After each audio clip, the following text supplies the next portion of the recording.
Deciphering the Phrase, Dyno Move. Hey there, dear learners. In today's video, we're diving into the world of adventure sports to uncover the meaning behind the phrase, Dyno Move.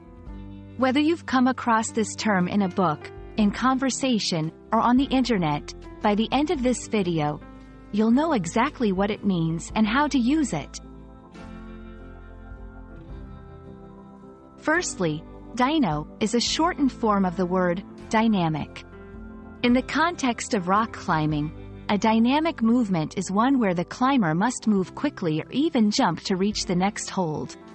Move, in this context, refers to a specific action or technique used in climbing.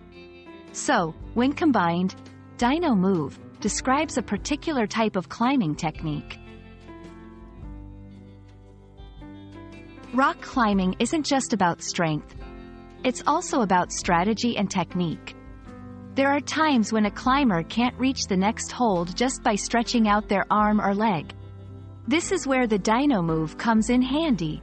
Executing a Dyno Move involves using momentum to propel oneself upwards or sideways to grasp the next hold, often leaving the rock or wall completely for a moment.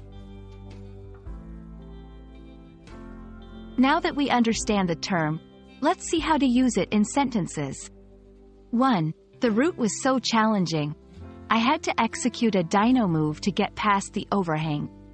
2. She's an expert at Dyno Moves. She makes them look so easy. 3. I'm still trying to perfect my Dyno Move technique. It's not as easy as it looks. So there you have it.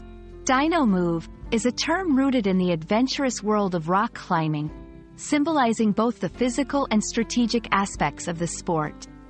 Whether you're an aspiring climber or just someone keen on expanding your vocabulary, we hope this explanation sheds light on the phrase for you. Happy learning, and see you in the next video.